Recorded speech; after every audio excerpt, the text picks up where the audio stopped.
दोस्तों जय हिंद। जैसा कि आपको पता है कि सीटेट 2020 का जो एग्ज़ाम है वो बहुत जल्दी होने वाला है और उसी को ध्यान में रखते हुए हम सीटेट 2020 की जो श्रृंखला है वो कंटिन्यू कर रहे हैं। और हमने इस श्रृंखला में आपको पर्यावरण के लिए यानी कि एनवायरमेंटल के लिए क्लास 3 की और क्लास 4 की एनसीईआरटी बुक चैप्टर वाइज करा दी हैं।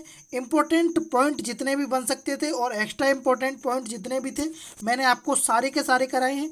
लिंक सबका डिस्क्रिप्शन में है, आप जाके देख लीजिए।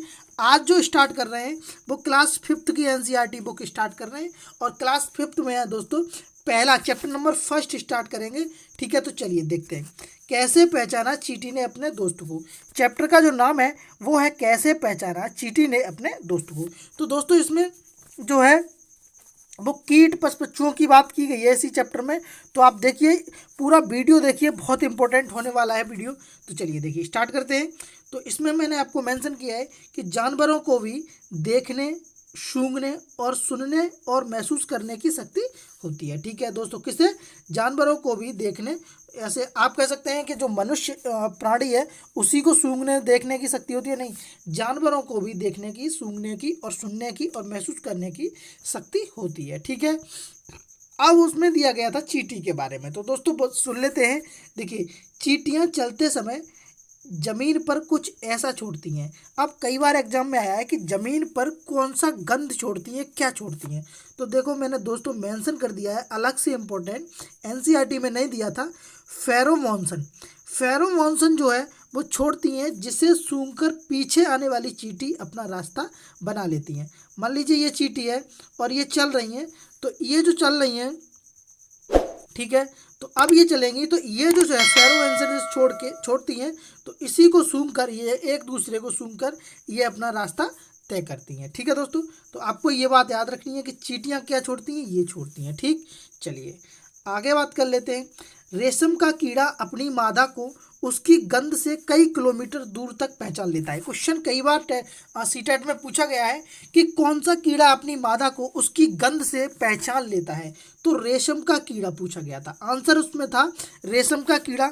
अब मैंने यह क्वेश्चन इसलिए मेंशन नहीं किए हैं क्योंकि आप लोगों की शिकायत रहती है कि वीडियो से लंबा हो जाता है, इस वजह से। ठीक है, तो रेशम का कीड़ा जो है दोस्तों वो अपनी मादा को गंध से पहचान लेता है। ठीक है, चलिए आगे बात कर लेते हैं। एक कुत्ता दूसरे कुत्ते के मलमूत्र की गंध से जान लेता है कि उसके इलाके में कोई बाहर का कुत्ता आया है। ठीक है, मान लीजिए ये कोई उसका कोई कुत्ता है और ये कोई इलाका है और उसमें ये कुत्ता रहता है। अब मान लीजिए कोई बाहर से कोई एंट्री करेगा तो उसकी मलमूत्र से ये कुत्ता पहचान लेगा कि कोई उसके इलाके में आया था। ठीक है, तो ये भी क्वेश्चन कई बार आया है, तो ये भाई ये पॉइंट भी आपको याद रखना है। अगली बात करेंगे, अधिकतर पक्षियों की आंखें उनके सिर के दोनों तरफ होती हैं। ठीक है, समझ रहे होंगे कि अधिकतर पक्षियों की जो आंखें हैं वो उनके सिर के दोनों तरफ होती हैं। पक्षी एक ही समय, बोल रहा है, पक्षी एक ही समय में दो अलग अलग चीज़ों पर नज़र डाल लेते हैं। ठीक है, पक्षी एक ही समय में दो अलग अलग चीज़ों पर नज़र डाल देते हैं। जब यह बिल्कुल सामने की चीज़ें देखते हैं तो दोनों आंखें एक ही चीज़ पर होती हैं। ठीक है, समझ रहे होंगे आप कि एक बार में अलग अलग चीज़ें भी देखते हैं और जब सामने की चीज़ देखते हैं तो उसी चीज़ पर फोकस करते हैं। ठीक है, चलिए अगली बात कर लेते हैं। कई पक्षी अपनी गर्दन बहुत हिलाते हैं। ठीक है, कई पक्षी अपनी गर्दन बहुत हिलाते हैं क्योंकि ज़्यादातर पक्षियों की आंखों की पुतली घूम नहीं सकती, वे अपनी गर्दन घुमा घुमा कर ही आसपास को देखते हैं। ठीक है, आपने देखा होगा कि कई पक्षी जो हैं वो अपनी आंखों, अपनी जो गर्दन है वो इधर उधर करते रहते हैं। क्यों? क्योंकि उनकी आंखें जो हैं वो घूम नहीं सकती, इस वजह से वो अपनी गर्दन के सहारे से ही इधर उधर की वस्तुओं को देखते हैं। ठीक है, तो ये दोनों क्वेश्चन आए हुए हैं, तो इस बात को आपको याद रखना है।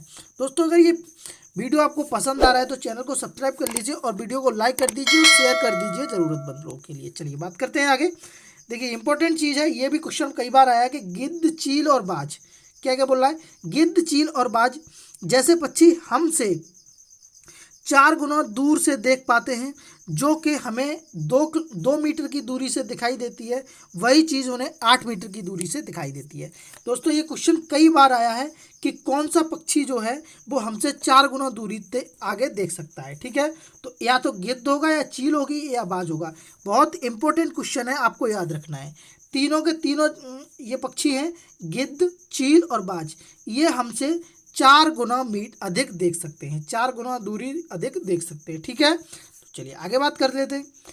दिन में जगने वाले जानवर कुछ रंगों को देख पाते हैं, लेकिन रात में जगने वाले जानवर हर चीज़ को सफ़ेद और काली देखते हैं। बहुत इंपॉर्टेंट क्वेश्चन है, आपसे पूछा जाएगा कि रात में जगने वाले जानवर कौन कौन हर प्रत्येक चीज़ को किस रूप में देखते हैं। तो एक ब्लैक एंड वाइट यानी कि काले और सफ़ेद में देखते हैं। अदरवाइज हम लोग दिन में देखते हैं तो दिन में आपको हर एक रंग जो काला है, पीला है, हर तरह का अलग अलग दिखाई देता है।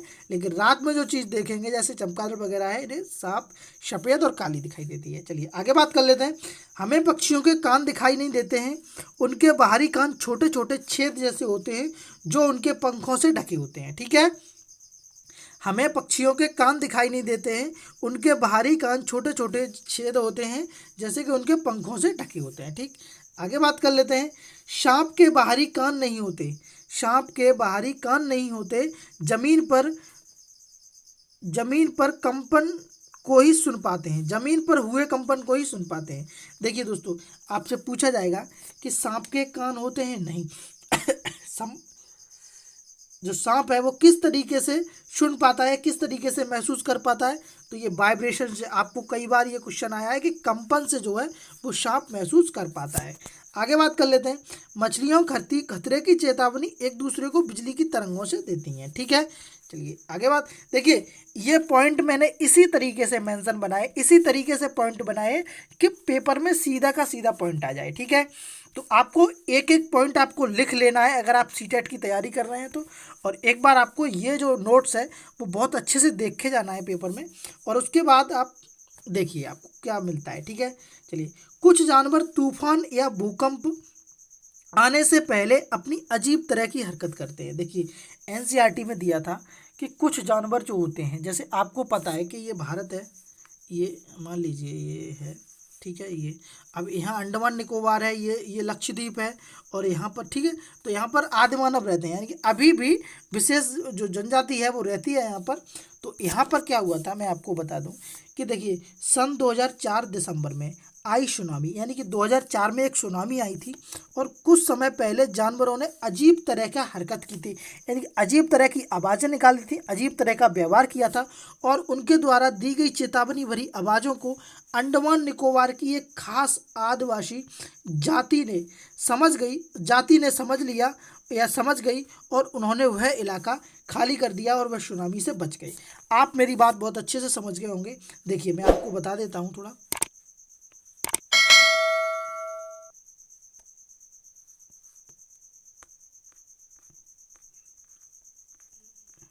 देखिए आप यहाँ समझिए पूरी बात मेरी। बोल रहा है कि 2004 में एक सुनामी आई थी, ठीक है, ये मान लीजिए अंडमान निकोबार है, ठीक है, ये मान लीजिए,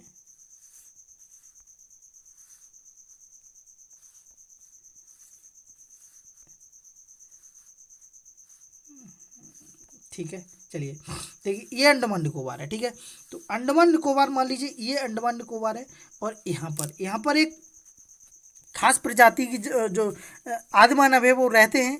तो यहाँ पर एक सुनामी आई थी, ये समुद्र है आपको पता है, इधर हिंद महासागर है, ये बंगाल की खाड़ी है, तो यहाँ सुनामी आई थी, और सुनामी आई थी तो यहाँ पर जो पक्षी रहते थे उन्होंने जो जानवर रहते थे उन्होंने खास प्रकार की आवाज़ें निकाली थी, और उस आवाज़ से यहाँ के जो लोग थे वो समझ गए कि यहाँ पर कुछ खतरा होने वाला है, और उन्होंने इस इलाके को खाली कर दिया और वो इस सुनामी से बच गए। ठीक है, तो आपको ये बात याद रखनी है। ठीक, तो 2004 में सुनामी आई थी, वो भी आपको याद रखना है। ठीक, चलिए आगे बात कर लेते हैं। है पर भालू होता नहीं है, ठीक है, भालू जैसा दिखता है पर भालू होता नहीं है। यह दिन में करीब 17 घंटे पेड़ों पर उल्टे लटक कर, ठीक है, 17 घंटे पेड़ों पर उल्टे लटक कर सोता है। ठीक, यह जिस पेड़ पर रहता है उसी के पत्ते खाता है, यह जिस पेड़ पर रहता है उसी के पत्ते खाकर जीता है, इसीलिए इसे कहीं जाने की ज़रूरत नहीं होती है।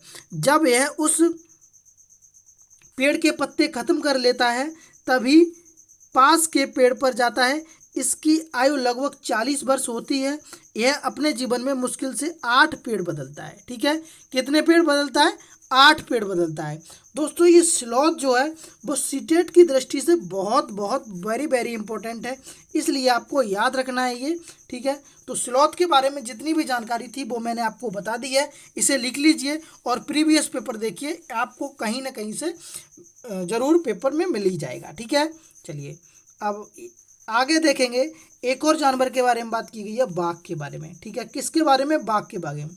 बाघ अंधेरे में हमसे 6 गुना बेहतर देख सकता है। देखिए गिद्ध, चील, मैंने ऊपर बताया था आपको, वो 4 गुना बेहतर देख सकते हैं हमसे, ठीक है। लेकिन बाघ कितने गुना देख सकता है? 6 गुना बेहतर देख सकता है। बाघ की मूछें हवा में हुए कंपन को भांप लेती हैं और उससे शिकार की बिल्कुल सही स्थिति का पता चल जाता है, ठीक है। आपने देखा होगा कि बाघ की जो मूछें होती हैं वो हवा में हुए कंपन को भांप लेती हैं और उससे ये मालूम पड़ जाता है कि ये शिकार हमारे नज़दीक आने वाला है। उससे शिकार की बिल्कुल सही स्थिति पता पड़ जाती है। इससे उन्हें अंधेरे में भी रास्ता ढूंढने में मदद मिलती है, ठीक है। तो बाघ की मूछें जो होती हैं वो बहुत कारगर साबित होती हैं शिकार करने के लिए, तो आपको ये याद रखना है। दूसरा पॉइंट आपको 6 गुना हमसे ज़्यादा देख सकते हैं, वो याद रखना है, ठीक है।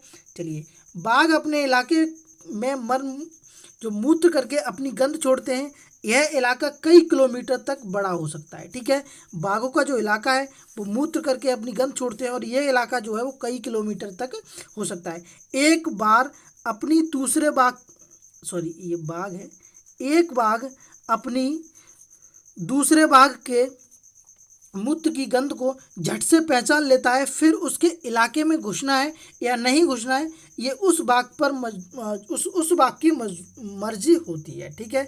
आप समझ लीजिए कि यह किसी बाघ का इलाका है और ये बाघ है, तो ये मलमूत्र से आपको पता है कि ये इसने बना दिया है पूरा, तो आपको ये वाला बाघ है तो ये पहचान लेगा कि ये दूसरे बाघ की जो इलाका है। अब इसके बाद इसके ऊपर जो है वो इसके ऊपर मर्जी है कि ये इसके अंदर जाएगा या नहीं जाएगा, ठीक है। अगला पॉइंट बाघ के लिए है कि बाघ हवा से पत्ते हिलने और शिकार से पत्ते हिलने की आवाज़ में अंतर भांप लेता है, ठीक है। आपको पता होगा कि जो बाघ होता है वो हवा में पत्ते हिलते हैं, यानी कि हवा से जो पत्ते हिलते हैं उन्हें पहचान लेता है और जो शिकार से पत्ते हिलते हैं उन्हें पहचान लेता है, ठीक है। तो आपको ये याद रखना है। देखिए आपको दिख रहा होगा ये बाघ है और इसी के बारे में ये सारा का सारा लिखा हुआ है, वो मैंने आपको ऊपर लिख दिया है, ठीक है। तो आप लिख लीजिए। आगे 2 जो नेशनल पार्क हैं उनकी बात की गई है। जिम कॉर्बेट नेशनल पार्क कहाँ है? उत्तराखंड में है, ठीक है। घाना नेशनल पार्क कहाँ पर है? राजस्थान के भरतपुर में है, ठीक है।